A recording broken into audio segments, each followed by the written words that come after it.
Hello everyone, welcome back to another daily upload. And today I have with me the KYOSHO Porsche 911 Speedster. So this is actually one of the Porsche blind box releases. So if you're not familiar with that, it's something that KYOSHO does. They have back then. I don't think they do it now, but back then they had a lot of blind boxes. It comes in like a set of either 6 or 12. Sometimes it's 12. That's really huge, but 9 as well. 6, 9, 12. And yeah, so right now we have the silver one. It comes in like different variations of color. I think it's mostly 3 per car, 3 color variations. And here you can see that I don't have the full set. The full set is like what I've shown before. It has a plastic cover on top of it, and also a blind box with a card to go with it. So here you can see that it comes with a base written 911 Speedster. It's supposed to come on top like this with a screw below it, keeping it secure. But with this one, you can see that the screw is super rusted already. It shows you how old this is already. It even left like a mark on the base. So that's something particular with like old KYOSHO models. They tend to, if it's not paint rash, it's rust. If it's not rust, it's just paint rash or some sort of like paint deformation. I think it's something to do with like old preservation methods. They don't really do that well. Yeah, so let's get on with the model.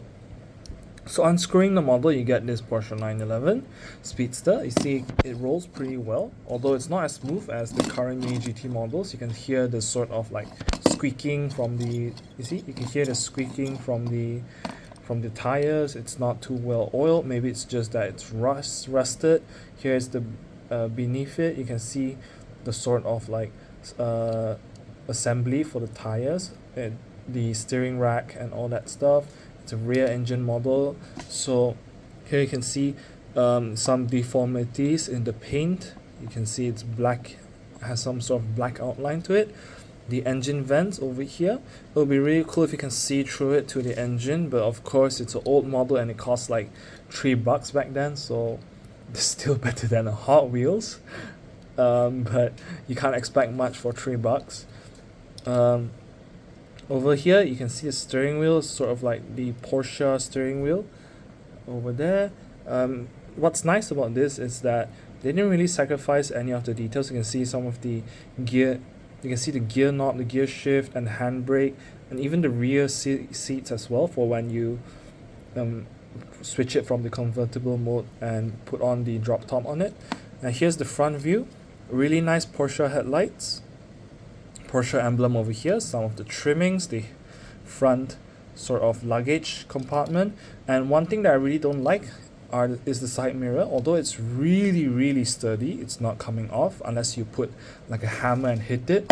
It's really low detail. You can see the side mirror is really just janky.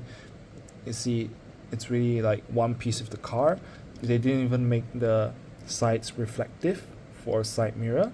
And here you can have you see the plastic front windshield comes with the windshield wipers as well.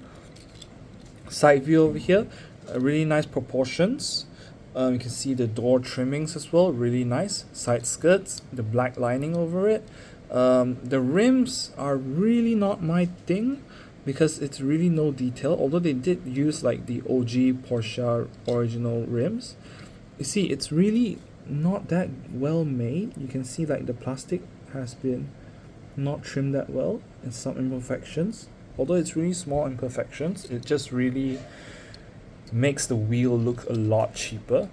Sides, the signal over here at the side, the front, you can see sort of the side signals over here, and the front black bumper over here made for, if I'm not mistaken, USDM models, because they want it to be like a bit more, because they had the regulations to fulfill. I might be heavily mistaken. So one thing I really like about this model is the back.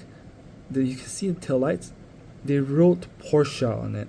That's really hard to find like in current models where they paid that much detail to it. Some models right now, they just made it red. They just made the taillight and they didn't put the Porsche writing on it, and that's really nice. I really like that one, that touch to it. Although it's a bit weird, I could say the front, I feel like I know I said it's proportionate, but the front looks really weird for me. I feel like it's so flat, like it just descends, the angle is just off, it's so flat. That's something that really bothers me. But yeah, that's it for this model really. It's a really nice silver color, iconic for the Porsches. And if you were to buy it back then, of course it's gonna be worth it. $3 model is always worth it with these amount of details. And not a lot of people make these Speedster models. I think right now it's about, this model is about like 10-20 USD, and I wouldn't recommend buying it at that much because you could have just bought a tarmac model or something.